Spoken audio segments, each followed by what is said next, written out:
Welcome to Crash Course. We are discussing current electricity in today's class. Let us first revisit the important concepts, understand the equations, and familiarize ourselves with the basic ideas. The basic idea of electric current arises from the fact that charges in motion constitute electric current. So, I is equal to Q divided by T. And if you consider this is basically due to a steady flow of charges. If the flow is non-steady, we write I as dQ by dt. This is the case of variable current. This current, which basically is a scalar quantity, can also be represented in terms of current density. Its representation in terms of a vector quantity can be in terms of current density. So, what is that current density? You may wish to recall, current density J is nothing but current per unit area, normal area. For example, if I consider the current to be flowing along this direction, then we consider an area which is perpendicular to this is taken as current density. So, current density is current per unit perpendicular area. It may so happen that the current is different at different points. So, in such cases, we can write the equation in the following forms. Observe that current is written as J into A perpendicular, or this can also be written as I is equal to J dot A. Dot product is in terms of cos theta, therefore I is equal to J dot A. This can also be written as dI. The current density can also be represented in terms of current over a smaller area, small part, and that gives rise to J dot dA, or the total current enclosed because of this variable current density can be written as J dot dA. So, current can be represented in terms of current density in this form. In order to get the total current, you can integrate it. The microscopic picture or microscopic details of electric current is generally in terms of what happens inside a solid conductor. You know that it is the random motion which takes place inside a solid conductor, but the random motion does not give rise to electric current. It is the systematic motion. The systematic motion is represented in terms of drift velocity. Drift velocity Vd is given by EE divided by m into tau, where tau is the relaxation time. This can also be written as mu into E, where mu is the mobility of the electrons. And if I take that into consideration, the current density can be written as I divided by A, that becomes N E Vd, or I can also write it as N E into mu E, or this is sigma into E. This is your Ohm's law. Ohm's law in microscopic form. This is Ohm's law in microscopic form. So, you can write E is equal to rho into J, where 1 by rho is sigma, and E is equal to rho into J. This is called the microscopic form of Ohm's law, or say the representation in terms of electric field, current density, and of course resistivity rho. This can also be represented as V is equal to I into R. This is your macroscopic form of Ohm's law, where V is the potential difference, I is the current, and R is the resistance. This electrical resistance is the property of a substance due to which the flow of electric charges is opposed. electrical resistance depends on the dimensions of the given object, temperature and the nature of the material. This resistance rho is given by rho L divided by A, where rho is the resistivity of the material, L is its length and A is the area of cross section. For example, if you want to measure the resistance between the ends A and B, then you need to take the length along this direction and area perpendicular to it. So remember this idea, the area needs to be taken perpendicular to it, length needs to be taken along the direction. Ohm's law can be shown graphically like this. V versus I graph is a straight line passing through the origin, and the slope, that is delta V divided by delta I, clearly is resistance. And in the case of non-linear conductors, for example, if the potential difference versus current graph is like this, then the slope at that particular point gives you the resistance, which basically is a dynamic resistance. This resistance depends on various parameters. One such parameter is temperature.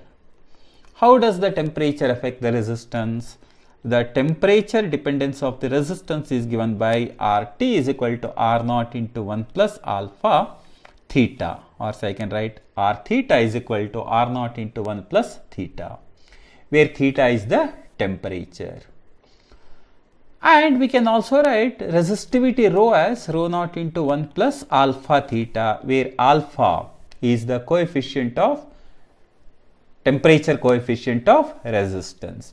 This is the property of a material, and the SI unit of alpha is per degree centigrade or per Kelvin. So in order to analyze very simple circuits, Ohm's law alone is sufficient. That means you can have potential difference, you can have current, and you can have resistance related by V is equal to IR. For example, you can consider a simple case like this. You have resistance, you have a source of potential difference, and the current in the circuit I, the potential difference V and R can be related simply through this equation V is equal to I into R.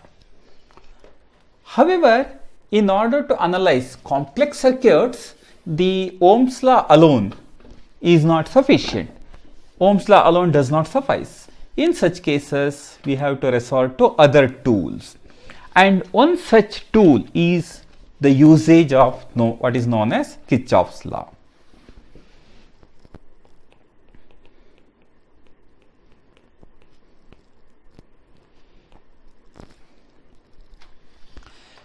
The two laws, first is junction law, or this is also known as nodal analysis, or say node law. According to this, the net current at a junction is equal to 0. Or we can say the incoming current, the current entering the junction is equal to current leaving the junction. Current entering is equal to current leaving. Second is Kirchhoff's voltage law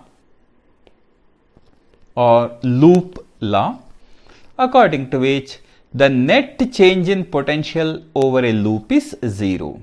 Net change in potential is 0.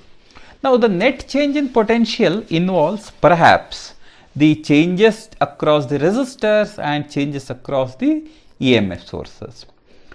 So, we need to have a simple sign convention here. This is very simple. Across a resistor, if you are going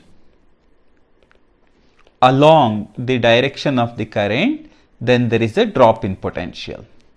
And if you are going against the current, then there is a rise in potential. Likewise, across a cell, if you are going from positive terminal to negative terminal, then there is a drop in potential, and if you are going from negative terminal to positive terminal, there is a rise in potential. Simple, very simple rules.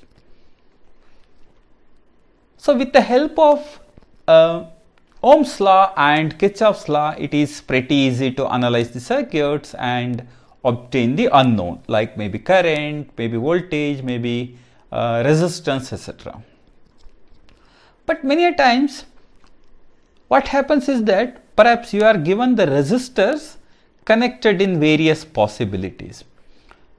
For example, if the resistors are connected in series, you have a situation here, resistors are R1, R2 and R3 and the potential difference is V, then a series combination, as you all know, is identified by same current in the circuit. As the currents are same, the potential differences are different, V1, V2, V3. So we can write V1 plus V2 plus V3. That means we can write this is equal to V.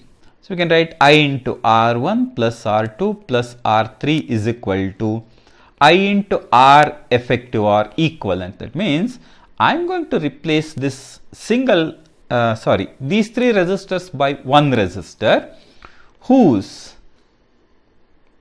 value is such that it supports the same current when connected across the same source.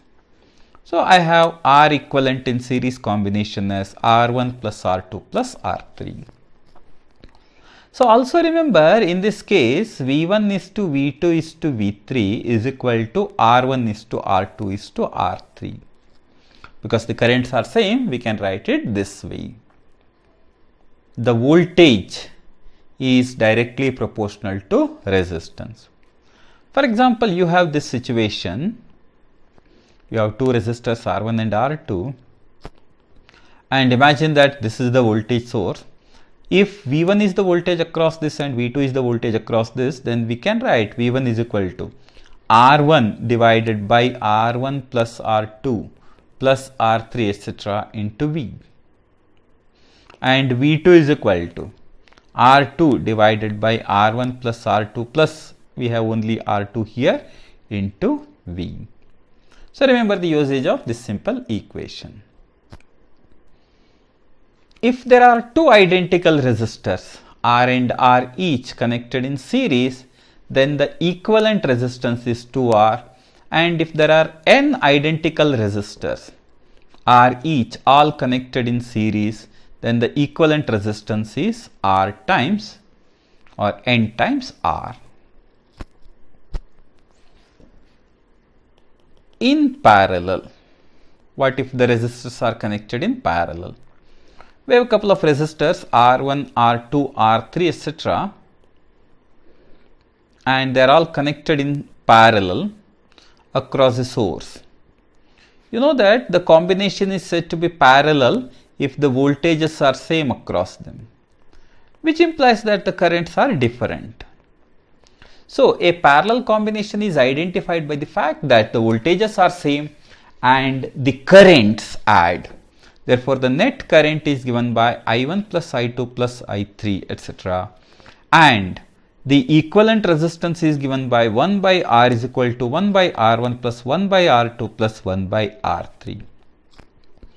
And if there are two resistors, for example R1 and R2 connected in parallel, then the equivalent resistance is given by R1 R2 divided by R1 plus R2, and the currents are in the ratio 1 by R1 is to 1 by R2 is to 1 by R3. So remember, a very useful formula. For example, we have an arrangement like this, R1 and R2, and here is the source, and let's assume that the currents are I1 and I2. Then the currents can be represented like this. I1 is equal to, if the main current is I, then it is main current into resistance of the other branch divided by the sum of the resistors. Likewise, I2 is equal to I into R1 divided by R1 plus R2. So, this simple idea can be quite useful when you are solving problems. This branch current formula is quite useful. For example, let us consider two resistors which are connected in parallel, R and R. What is the equivalent resistance? R by 2.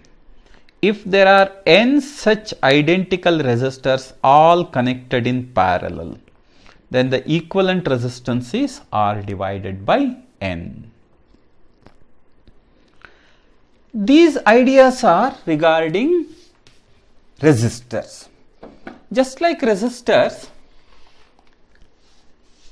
sources of EMF can be analyzed. For example, let us consider a source of EMF. Source of EMF or a cell in general is an arrangement which can provide the potential difference.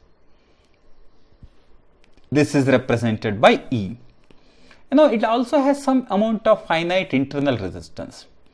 This is as good as an ideal cell and a resistor are connected across its terminals. So, a real cell is equivalent to an ideal cell plus an internal resistor. It can be shown like this. If such a cell is taken into consideration, this is E, this is R, remember this is the cell, what I am talking of is a cell now, and assume that this is connected to an external resistor R.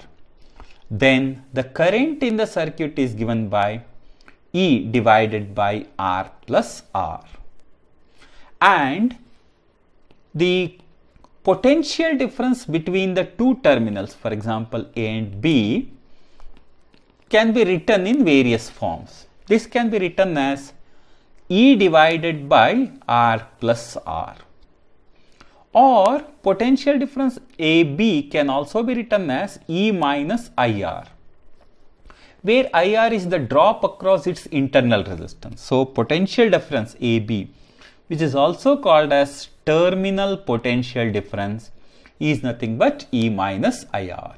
So, terminal voltage or terminal potential difference is nothing but the EMF minus IR. Here, a couple of important points which should be kept in mind are like this. If R is equal to 0, notice the cell becomes ideal. The cell becomes ideal, that means VAB simply becomes E. Likewise, if I is equal to 0, again VAB is equal to E. Now, you notice that VAB appears to be less than E, that is true. But this is true only when the cell is in discharge mode. The cell is in the discharge mode. However, if the cell is in charging mode, then VAB is greater than E. So, in such a case, it is given by E plus IR. For example, look at this cell, which is actually getting charged from another stronger cell. Then this is the direction of the current and the cell is said to be in the charging mode. So, if the cell is in the charging mode, then the terminal potential difference is given by E plus IR, or in general we can write terminal potential difference is E plus or minus IR, plus when it is in the discharge mode and minus when it is in the discharge mode, plus when it is in the recharge mode. The cells can be connected in series or they can also be connected in parallel. Suppose we consider a couple of cells connected in series like this and assume that there is an external resistor R. This is ER, ER, ER, etc.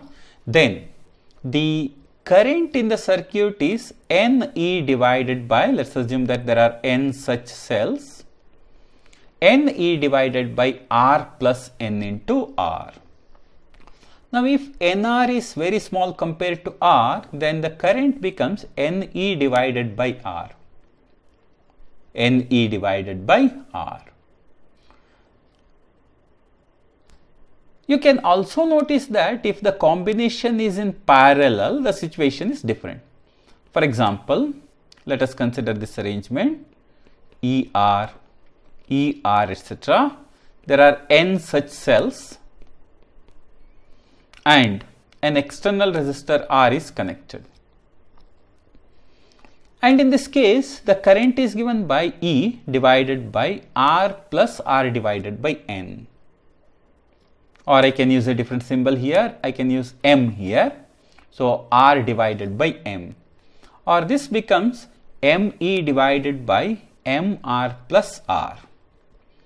So if MR is much less than R, then I becomes ME divided by R.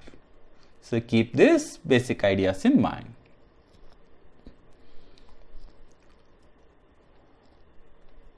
Suppose you consider a multiple combination, that means series as well as parallel combination.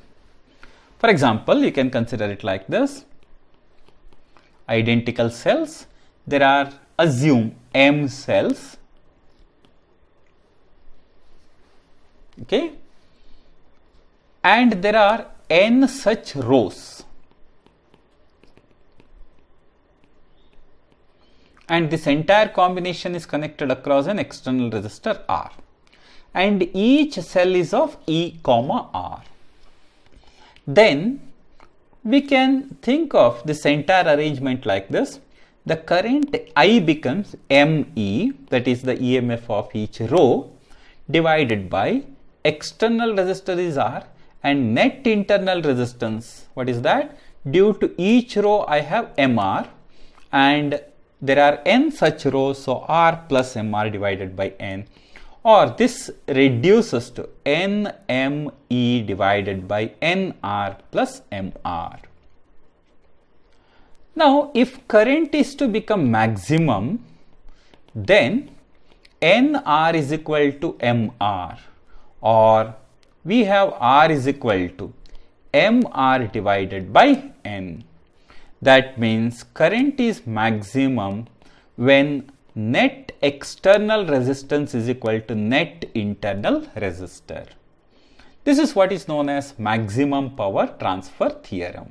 So according to maximum power transfer theorem, power transfer to a group of cells, by a group of cells to an external resistance is maximum when net external resistor is equal to net internal resistor.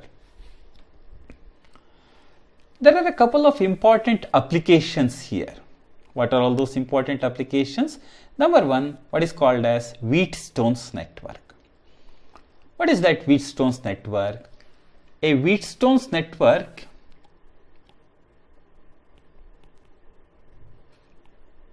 is an arrangement of 5 resistors connected in the form of a bridge like this.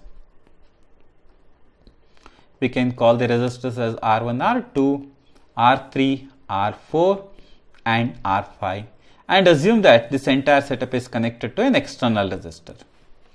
Now this Wheatstone's network is said to be balanced if R1 by R2 is equal to R3 divided by R4 or R1 by R3, you notice, is equal to R2 by R4. That means if the adjacent resistances are in the same ratio, we say it is a balanced network. If it is a balanced network, then the central resistor R5 is as good as absent. So it has no role to play. Which means that resistor can be dropped from all our calculations. So this is what I am left with: R1, R2, R3, R4. This is the network. So in order to reduce the circuit, simplify, you can take R1 and R2 to be in series, R3 and R4 to be in series, R1, R2 which are in series is in parallel with the combination of R3 and R4. It is a very simple thing. Suppose the Wheatstone's network is unbalanced. This is the network.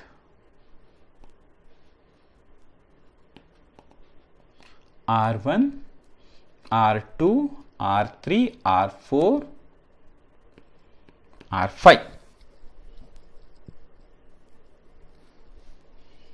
This point is A, this is B, this is C, this is D.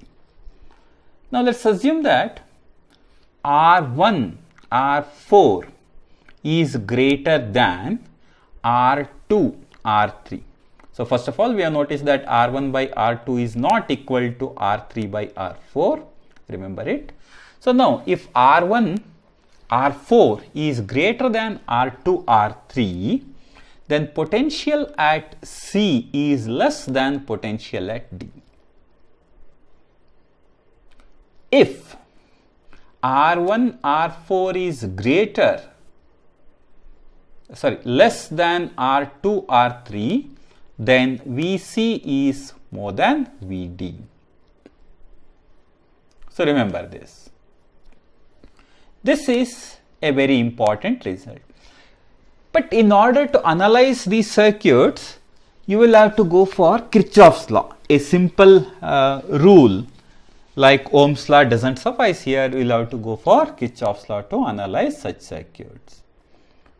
But if it is balanced, notice that the current through R5 is 0 and the presence or absence of R5 makes no difference as far as the circuit is concerned. One of the very important applications of this is what is called as meter bridge. We can show the meter bridge like this, a representative idea.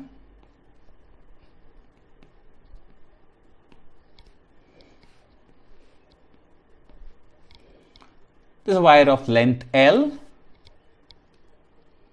or say 1 meter, and here is a resistor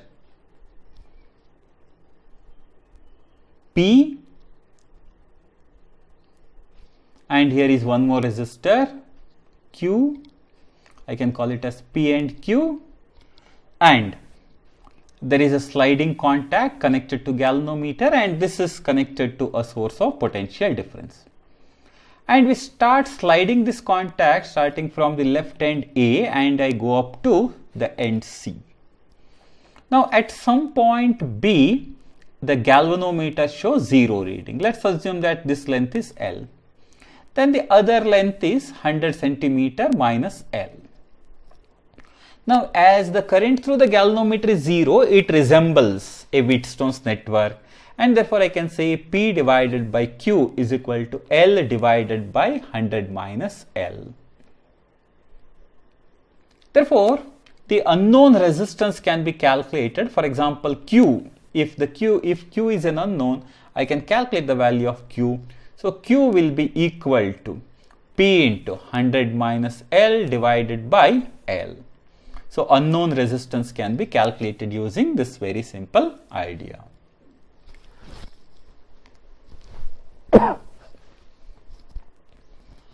Another important application is what is called as potentiometer.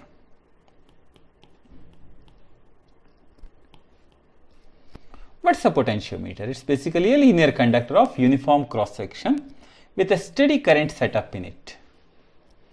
So we can show the construction like this. Here is a wire and we maintain a constant current using some source, and this is your primary circuit using the EMF E. Now we have another cell, say some E dash, and this is connected to a galvanometer whose other end has a sliding contact. Now this is say some A, this is B, and I can slide this wire from A to B, and for a particular position the balance happens. Particular position balance happens. Suppose L1 is this length. Now I can say E dash is directly proportional to L dash, or say E is directly proportional to L. So I can first find out what the EMF is, proportional length is, E dash is proportional to L1. I can replace it by another cell E double dash which is proportional to L2, or I can say E dash divided by E double dash is equal to L1 by L2. So a very simple idea, we can use this to measure, rather compare the EMF of two different cells. We can use it to measure, compare the EMFs of two cells.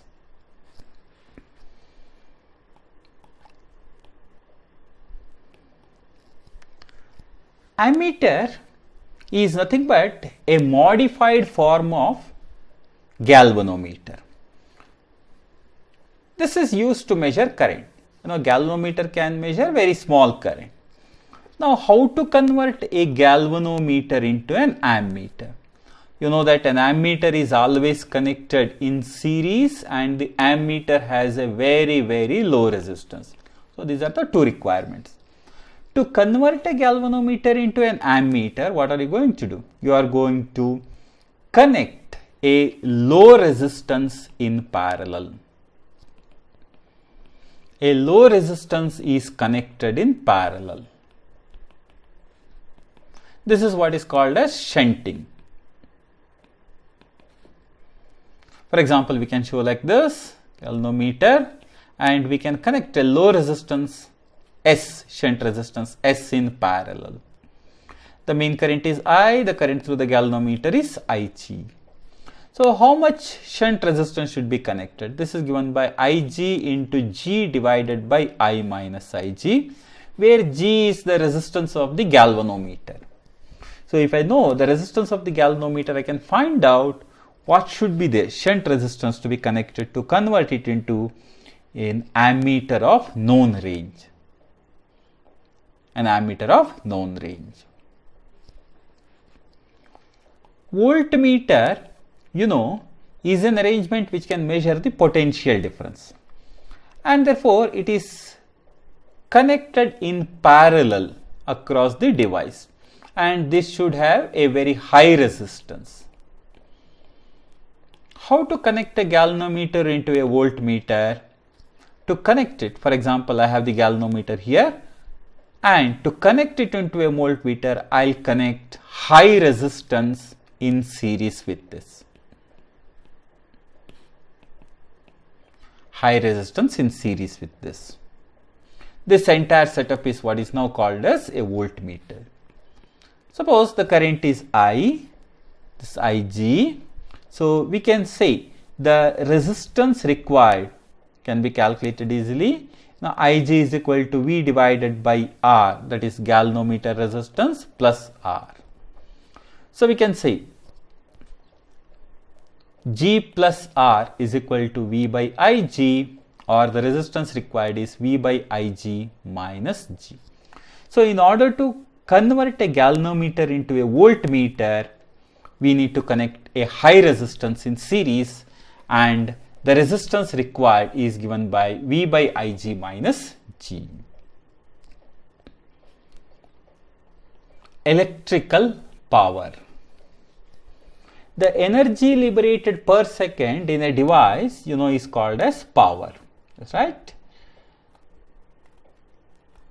The electrical power dissipated by a device is given by V into I, where V is the potential difference across the device and the current in it. If the current enters the higher potential point of the device, then power is consumed by it. That means it acts as a load. If the current enters the lower potential point, then the device supplies the power. That means it acts as a source. The power consumed is given by Vi, and this can also be written as I square R, or this can also be written as V square by R. So remember, all of them are interchangeable, but while solving the problem, you should be a little careful. You should look at the quantity which is constant and try to handle it. This power may result in heating also. So this heating dissipates an energy. Suppose energy dissipated is Q, then this is given by V into I into T, or we can write I square into R into T, or this can also be written as V square by R into T. So we can calculate the total heat generated simply using this expression. However, if the current is variable, then the total heat generated can be written as integral I square R dt. Integral I square R dt.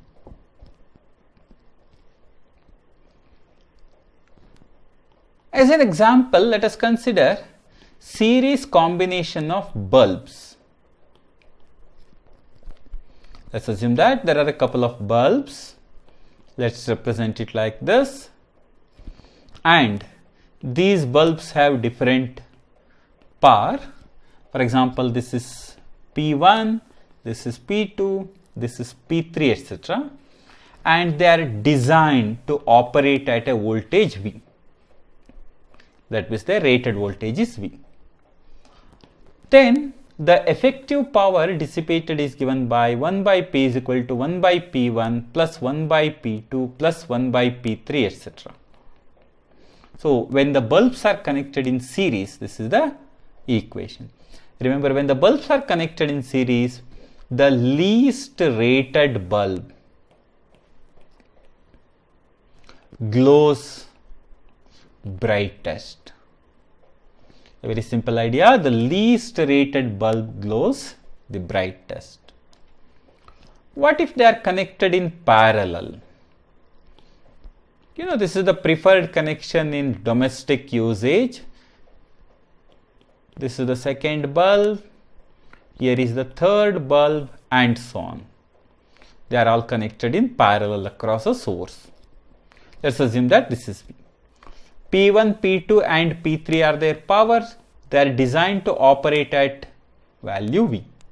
Then the net power dissipated is given by P1 plus P2 plus P3. And remember, in parallel combination, the highest rated bulb glows brightest. The highest rated bulb glows the brightest. So remember this very simple idea as far as the bulbs are concerned. As far as the bulbs are concerned, this is the idea. So these are some important concepts as far as current electricity is concerned. We will continue in our next session, in which we take up problems based on this. Today's chapter for our discussion is atoms and nuclei. First, let's take up the discussion of concepts, recap the important ideas, and go through the equations. And later we will discuss problems as well. So here, the important concepts that we are looking at are the idea of photoelectric effect. Then we will take up the discussion of atomic structure.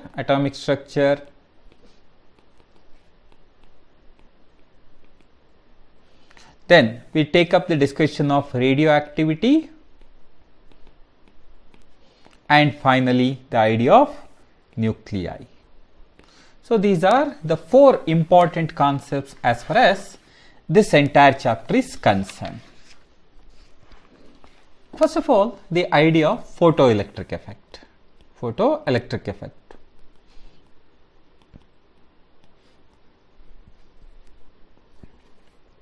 You know that Planck's quantum theory tells us that energy is always exchanged in integral multiples of quanta of light or photon. So this can be written as n times h nu, right? Or the quantum of each energy corresponds to h nu, or each energy quantum, each packet, each photon corresponds to an energy h nu. And h is Planck's constant, having a value 6.6 into 10 to the power of minus 34 joule second. And we know that from Einstein's mass energy relation, E is equal to mc square, and we can club them together to get mc square is equal to h nu, or the equivalent mass corresponding to an energy of h nu is m is equal to h nu by c square. Just like packet of energy, packet of light possesses energy, it also possesses momentum. It also possesses momentum. Momentum of each photon can be represented like this. Momentum of each photon is mc, and that is h nu divided by c square into c, or this can be written as h nu divided by c. Or you can also write it like this. This can be written as h divided by lambda, taking the earlier equation into consideration. So we can write momentum is equal to h divided by nu. Actually, the left hand side of this equation involves particle aspect of photon, its momentum, and the right hand side of this equation involves wave aspect, wavelength. So we can say that electromagnetic radiation exhibits wave particle duality. The wave particle nature can also be associated with a particle. It is the property of not only wave but also a material particle in motion exhibits wavelength. That means the corresponding wavelength given by de Broglie's wavelength corresponding to a particle is given by lambda is equal to h by mv, h by p, or this can also be written as square root of h by square root of 2mk. You know that momentum can be written as square root of 2mk. Many times we consider the particle in motion and its energy half mv square is derived from its accelerating potential, and the corresponding momentum can be written as square root of 2mqv. And correspondingly lambda is equal to h divided by square root of 2mqv. Suppose I consider an electron. For an electron, lambda therefore can be written as, if I simplify it further, I get 12.34 divided by square root of accelerating potential angstrom. So for an electron, remember the de Broglie's wavelength is given by this equation. In the case of photoelectric effect,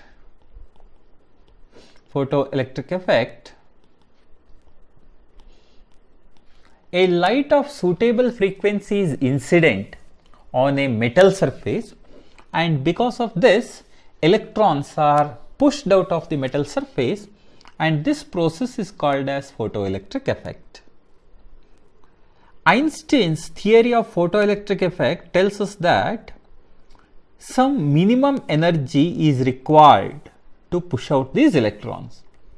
This minimum energy is what is called as work function. So we can say incident energy is equal to energy required to push the electrons, that is work function, and the rest of the energy appears in the form of kinetic energy or maximum possible kinetic energy of the photoelectrons. Suppose the incident light is of frequency nu, then we can write h nu is equal to h nu naught, where nu naught is the minimum frequency called as threshold frequency plus half m v max square, where v max is the maximum velocity possible. Photoelectric effect is explained by Einstein. According to him, the kinetic energy of the emitted electron increases with the increase of frequency. So if the frequency increases, then the kinetic energy also increases. The work function is constant, of course. The work function is constant. If the frequency of the radiation is kept constant and the intensity of the light is increased, then the photocurrent increases. the photocurrent increases. However, maximum kinetic energy remains constant. It does not change. It does not change. So, with the increase in intensity of incident light, photocurrent increases, keeping the maximum kinetic energy constant. Now, if I consider a photoelectric effect, in order to stop the most energetic photoelectrons, we need to apply a negative potential. For example, if you look at this simple structure, this is where the photo or say incident light occurs, or say light is incident. Photoelectrons are released from this one and they are going to strike this plate. So, this is kept positive potential, is kept negative potential. Now, if I want to push these electrons just away, then I need to maintain it at a negative potential, this at a positive potential. So, the negative potential to be applied is what is called as stopping potential. Stopping potential is the negative potential to be applied to prevent the electron from reaching the collector plate. How to get this?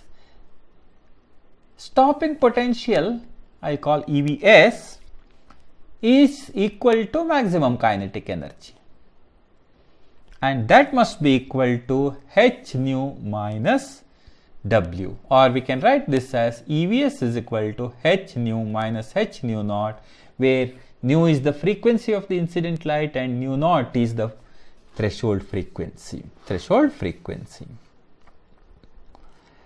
Some important graphs relating to photoelectric effect are here. Number 1, the stopping potential versus frequency of the incident light can be shown like this. This gives you the value of V naught. So, this gives you the value of V naught. Likewise, if I consider the intensity, suppose I consider say photoelectric current versus potential. The nature of the graph is something like this. So, it becomes constant with the increase in frequency, with the increase in applied potential difference also it remains constant. And if you consider this one, this is V naught 1, this is V naught 2. So, the applied potential difference decides the stopping potential, and this remains constant. The electric current or photoelectric current remains constant. So, these are some graphs of photoelectric effect. Remember, this is a pretty simple chapter. The basic idea is very direct. In this chapter, the most important thing that you need to remember are like this. Number 1, remember the basic idea of photoelectric effect. Secondly, remember the photoelectric equation. So, if you remember these two ideas, this chapter becomes very direct. Okay. The second idea is the idea of atomic structure.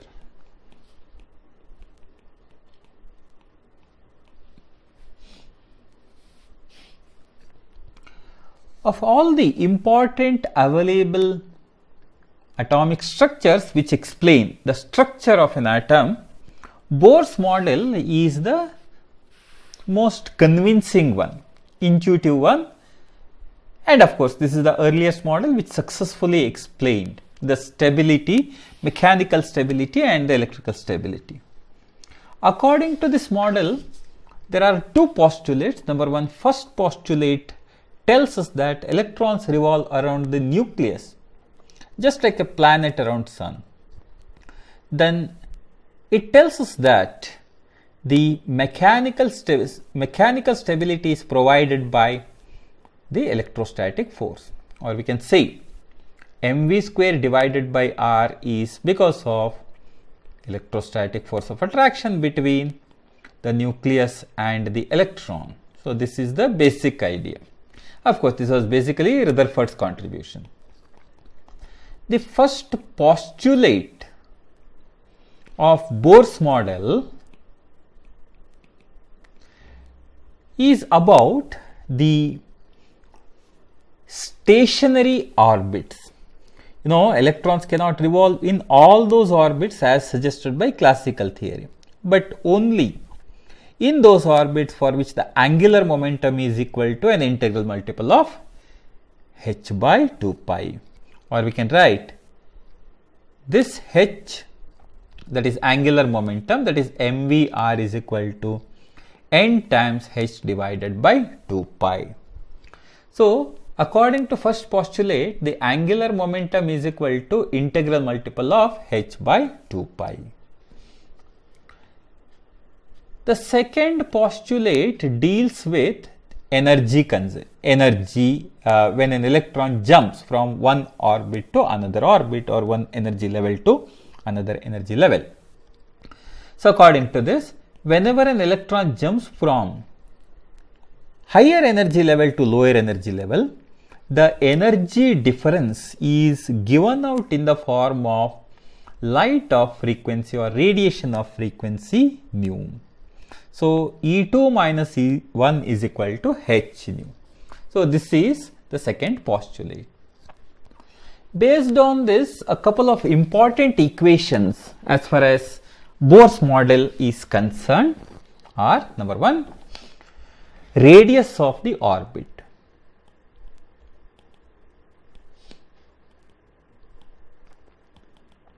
Radius of the orbit, nth orbit, is given by epsilon naught n square h square divided by pi m z e square.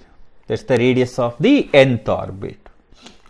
You know, for the first Bohr orbit, n is equal to 1, and for hydrogen atom, z is equal to 1. So, we can say the radius of the first Bohr orbit is given by epsilon naught h square divided by pi m e square.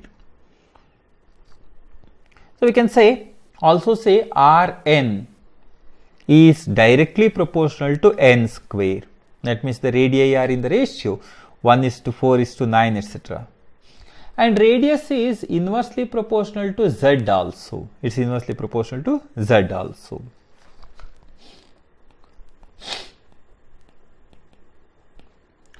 Velocity of an electron in nth orbit. Velocity of the electron in the nth orbit is given by z e square divided by 2 epsilon naught nh. 2 epsilon naught nh. And if I consider velocity of the electron in the first Bohr orbit, then this is equal to c divided by 137. So, in first Bohr orbit, the velocity is equal to c by 137 meter per second. Remember this one. And if z is constant, v is inversely proportional to n. And if n is constant, v is proportional to z.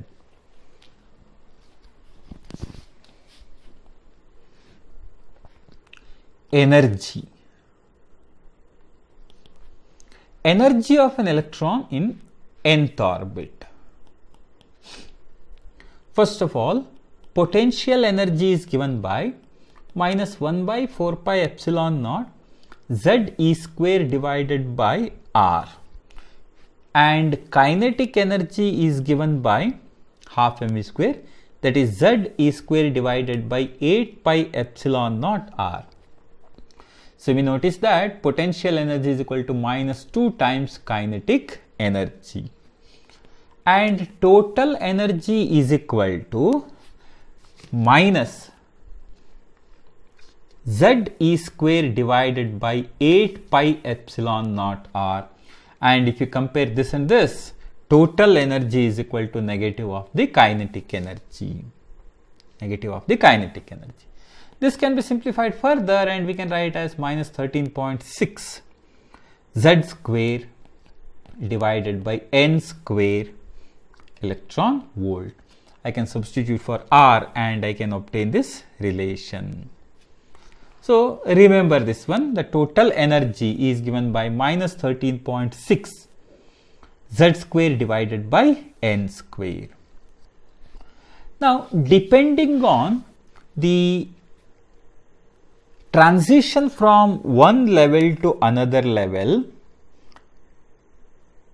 energy is given out in the form of radiation. Energy is given out in the form of radiation. This is given by this equation. For example, if an electron jumps from the level say N2 to N1, the electron jumps from level N2 to N1, then we can find out the wavelength of the light emitted, and we can also find out the frequency. The wavelength is written as 1 by lambda is equal to Rz square into 1 by N1 square minus 1 by N2 square, where R is Rydberg constant having a value 1.095 into 10 to the power of 7 per meter, of course. And for hydrogen, this is written as 1 by lambda is equal to R into 1 by N1 square minus 1 by N2 square. Depending on these N1 and N2 combinations, we have what are known as spectral series. Spectral series of hydrogen atom. First is Lyman series. Lyman series corresponds to N1 is equal to 1, N2 is equal to 2, 3, 4, etc. up to infinity.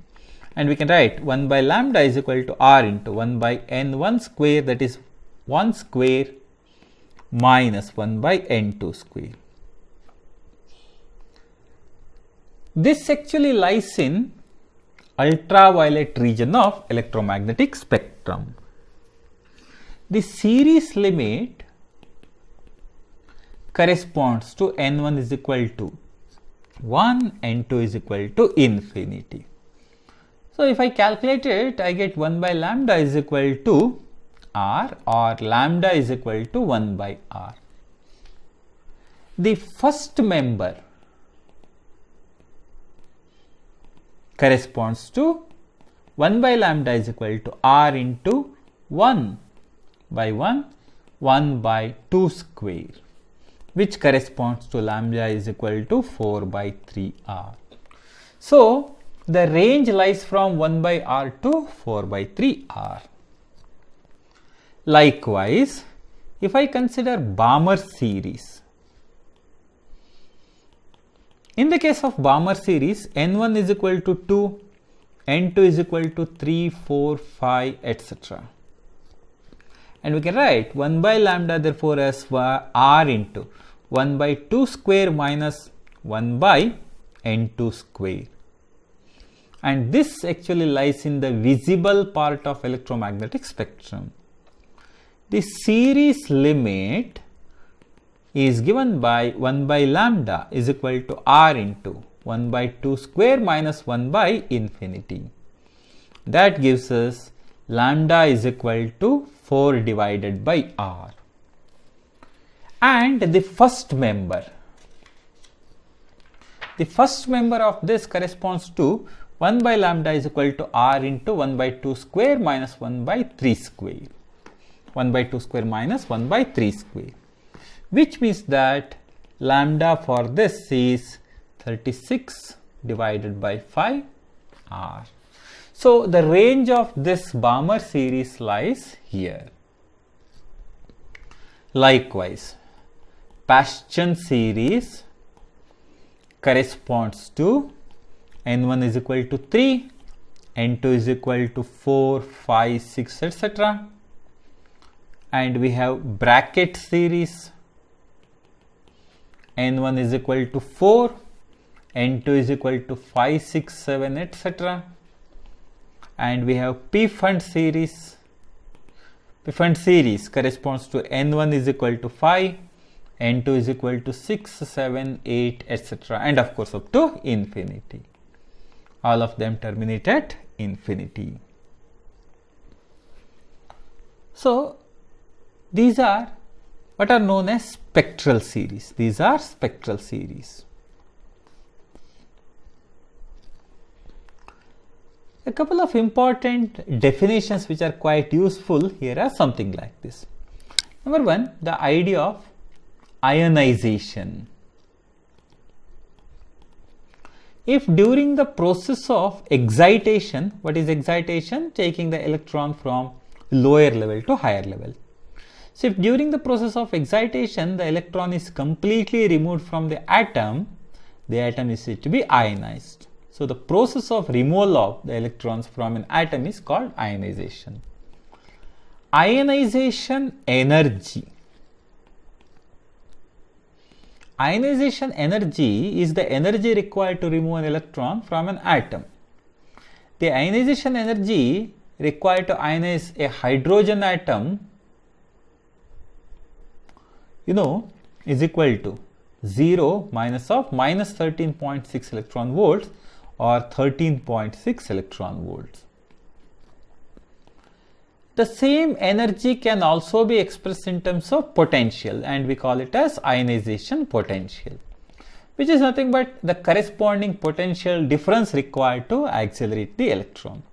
This is nothing but 13.6 electron volts. Suppose an electron jumps from, say, nth level to lower level. For example, it jumps from nth level to lower level, that is ground level. Then the number of, or the possible number of spectral lines which are generated is given by n into n minus 1 divided by 2. N into n minus 1 divided by 2 is the possible number of spectral lines when an electron jumps from higher level to lower level, or say level n to ground level.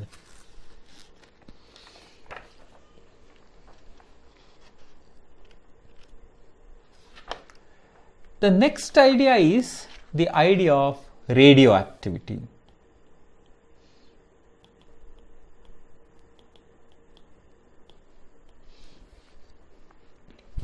Radioactivity is a process in which spontaneous disintegration of the atoms of heavy elements takes place with the emission of alpha or beta or gamma radiations. So alpha or beta or gamma radiations come out. This is what is known as radioactivity.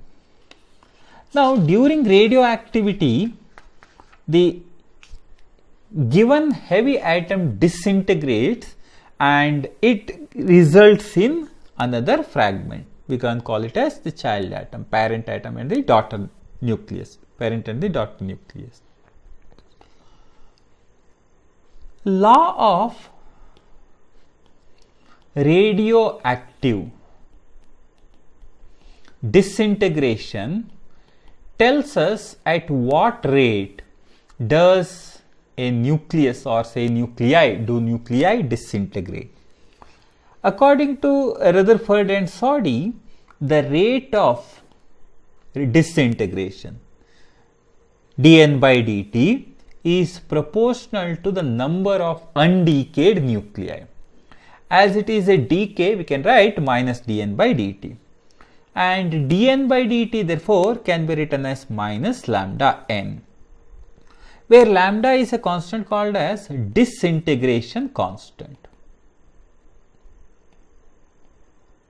or decay constant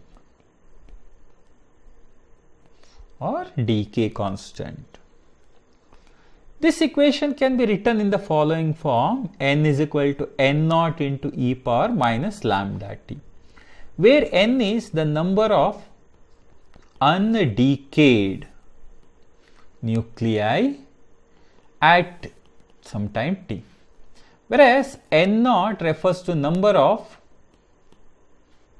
initial number of nuclei.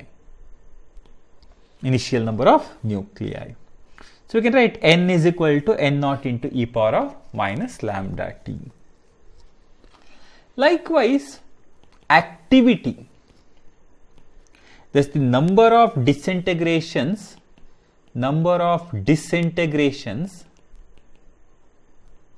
happening per second, which is represented by A, is nothing but lambda into n.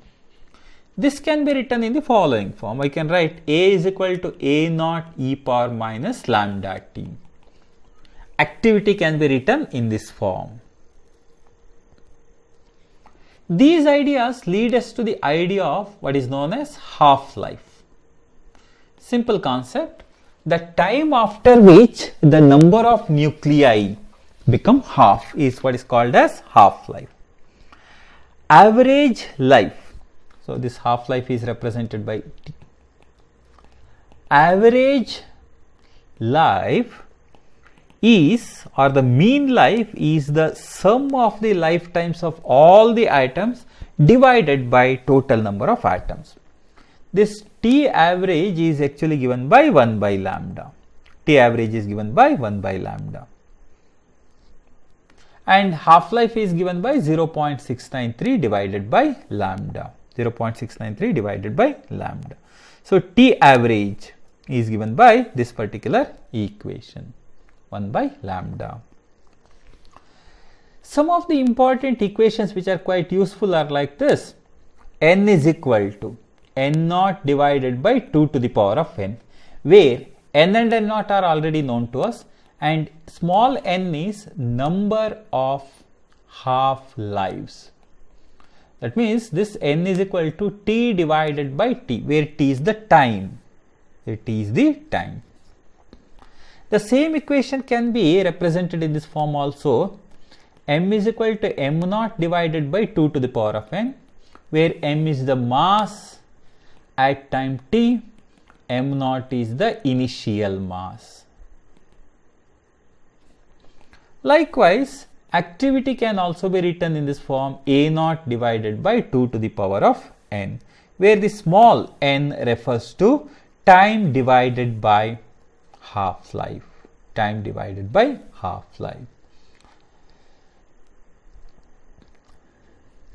The idea of radioactive equilibrium.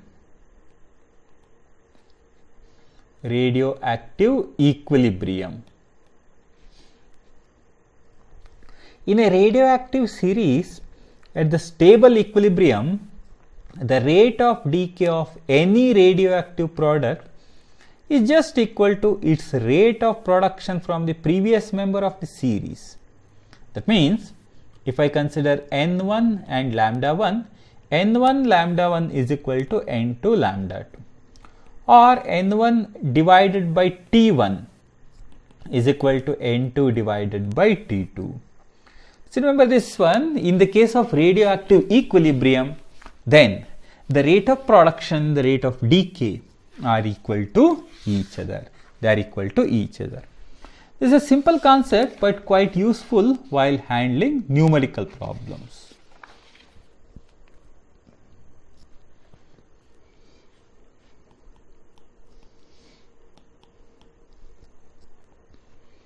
Nuclei. This part is more of memory and information based.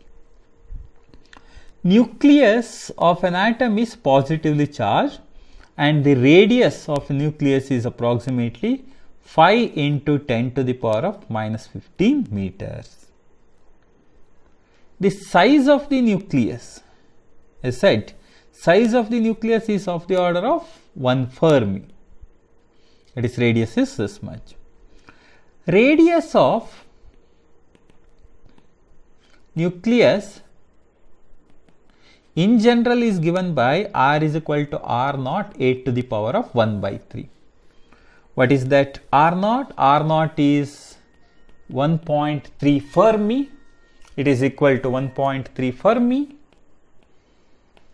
and A refers to mass number.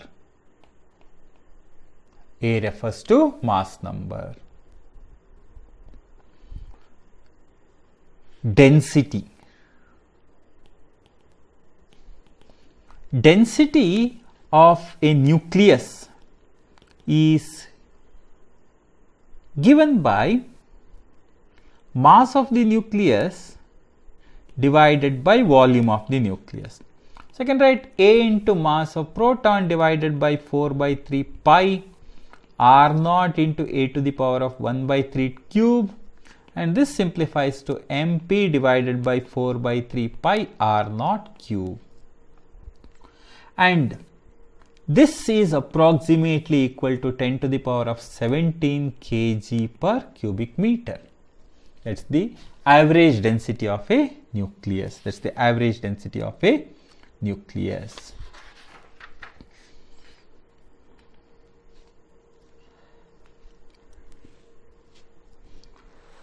One of the important concepts which is quite useful for handling problems is the idea of atomic mass unit. Atomic mass unit, represented by AMU. This is equal to 1 AMU is equal to 1/12 of the mass of carbon nucleus. And this one atomic mass unit is equal to 1.67 into 10 to the power of minus 27 kg. With the help of mass energy equivalence, we can find out the corresponding energy. And that turns out to be E is equal to mc square, and you can also write it as h nu. Suppose I consider the idea of mass defect. What is mass defect? The actual mass of the nucleus is always less than the sum of the masses of its constituent particles. This difference in mass is known as mass defect. So, this is given by delta m is equal to z times mass of proton plus a minus z times mass of neutrons. This is mass of the nucleus minus its actual mass. So, this difference is called as mass defect. And corresponding to mass effect, if I convert that into energy, the energy I get is known as binding energy, the energy equivalence of mass defect. So, how do I get that? So, corresponding energy is given by delta m into c square, and if I simplify it further, then binding energy turns out to be delta m into 931 mega electron volts, 931 million electron volts. So, corresponding to a mass defect of delta m, corresponding energy or binding energy is delta m into 931 million electron volts. And many times we use this idea, the idea of binding energy per nucleon, which is nothing but delta m into 931 divided by a million electron volt per nucleon. This binding energy per nucleon depends on mass number, and if you plot a graph of specific binding energy, that is binding energy per nucleon versus mass number, then the graph that we get is of this form. The graph that we get is of this form. So, corresponding to a mass number of 50, we notice that binding energy per nucleon is maximum. That means it gives you a quotient of stability. So, corresponding to this, you notice that this is the most stable part. This is the most stable nucleus.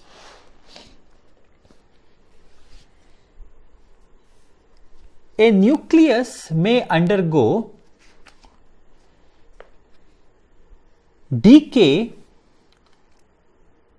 or say it may undergo a change if a heavy nucleus is considered from the graph, you notice that heavy nucleus is not stable, it is unstable.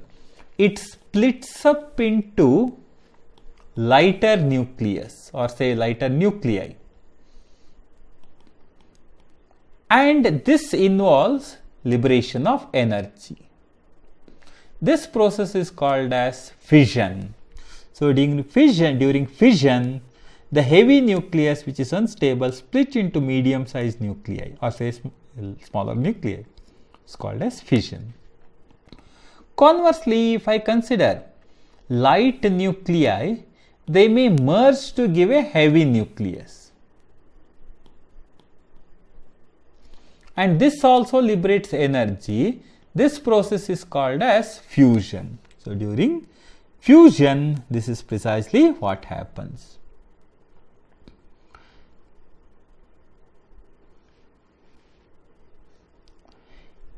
And this fission and fusion are basically the processes involving or say processes in which energy is liberated. And if a chain reaction takes place, then it is basically a self-propagating process in which a number of neutrons multiply rapidly during fission until the whole of the fissile material is disintegrated. And to start a chain reaction, a minimum mass of the fissile material is required. This is called as critical mass or critical size. These are some basic ideas as far as atoms and nuclei are concerned. Remember, this is a pretty easy chapter. Most of the ideas are very simple, very direct. It's basically memory stuff. You need to remember a couple of equations, and with the help of those equations, you can try problems.